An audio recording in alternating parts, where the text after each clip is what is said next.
Israeli দখলদারিত্বের বিরুদ্ধে প্রতিরোধ যোদ্ধাদের অভিযান। হাজার হাজার নিরীহ ফিলিস্তিনি এবং লেবানিজ যোদ্ধাদের রক্তে তাদের ভূখণ্ডের মাটি রঞ্জিত হচ্ছে।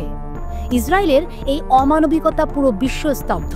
তবে এ যুদ্ধে ফিলিস্তিনি এবং লেবানিজ যোদ্ধারা যে প্রতিরোধ ব্যবস্থা গড়ে ইসরায়েলের উপর হামলা চালাচ্ছে, তাতে করে ইসরায়েল এখন শেষ হওয়ার পথে। হিজবুল্লাহ এবং হামাস ইসরায়েলে নানা পথে একটার পর একটা হামলা চালিয়ে যাচ্ছে।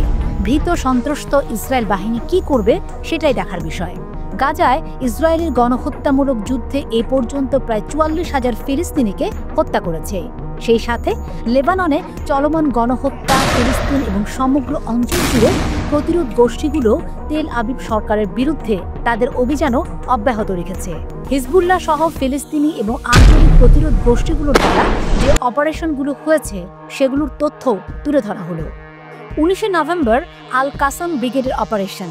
উত্তর গাজা স্ট্রিপের জাবালিয়া ক্যাম্পের পশ্চিমে আল ফাকুইরা এলাকায় দাওয়েস স্ট্রিটে একটি সুয়াত বিস্ফোরক ডিভাইস দিয়ে একটি মেরকাভা ট্যাঙ্কেও হামলা করা হয়। স্বল্প পাল্লার 107 ক্ষেপণাস্ত্র সহ নেটজারিম অক্ষে অবস্থানরত লক্ষ্যবস্তু ছিল ইসরায়েলি বাহিনী। একই দিন ১৯ নভেম্বর আল কুদস ব্রিগেডের অপারেশন। নিয়মিত মর্টার শেল 60 ক্যালিবার দিয়ে কেন্দ্রীয় গাজা উপত্যকার জুহুর আল ডিক এলাকার দক্ষিণে ইসরায়েলি সামরিক সৈন্য ও সামরিক যানবাহনকে লক্ষ্য করে হামলা চালায় হিজবুল্লাহ। দক্ষিণ গাজা উপত্যকার খান ইউনিসের আকাশে গুপ্তচর বৃত্তি মিশন চালানোর সময় 3টি ইসরায়েলি সামরিক ড্রোনও নিয়ন্ত্রণ করে তারা। ১৯ নভেম্বর শহীদ ওমর আল কাসিম বাহিনীর অভিযান। ইসরায়েলি সৈন্য এবং সামরিক যানবাহনগুলোতে, যেগুলোতে মর্টার সেলগুলোর একটি ব্যারেজ সহ মধ্য গাজা উপত্যকার দেওর আল বালাহের পূর্বে আবু মুহারিব পাড়ায় অনুপ্রবেশ করেছিল, সেখানেও হামলা চালায় হিজবুল্লাহ। ১৯ নভেম্বর আল আকসা শহীদ ব্রিগেডের অপারেশন।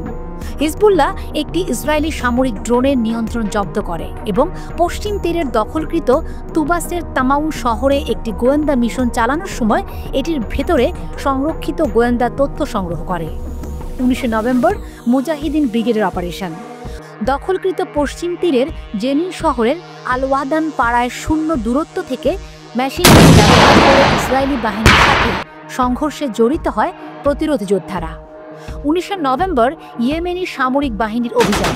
লোহিত সাগরে আনাদোলু এস জাহাজটিকে বেশ কয়েকটি ব্যালিস্টিক্স এবং নৌ ক্ষেপণাস্ত্র দিয়ে লক্ষ্যবস্তু করেছিল। ১৯ নভেম্বর হিজবুল্লাহর অনুপ্রবেশ। একটি রকেট ব্যারেজ দিয়ে জাতুন ও গোরেন বসতিতে হামলা চালায় হিজবুল্লাহ। এছাড়া রকেট ব্যারেজ দিয়ে মালত তার শিয়া বসতিকে লক্ষ্য করে। মারুন আল রাশ শহরের দক্ষিণ উপকণ্ঠে ইসরায়েলি বাহিনীর একটি সমাবেশকে লক্ষ্য করে একটি রকেট ব্যারেজ নিক্ষেপ করা হয়। আসলে হিজবুল্লাহ এবং হামাস ইসরায়েলে একটার পর একটা হামলা অব্যাহতই রাখছে। এই যুদ্ধের পরিণতি কোথায় যাবে এখন সেটাই দেখার বিষয়।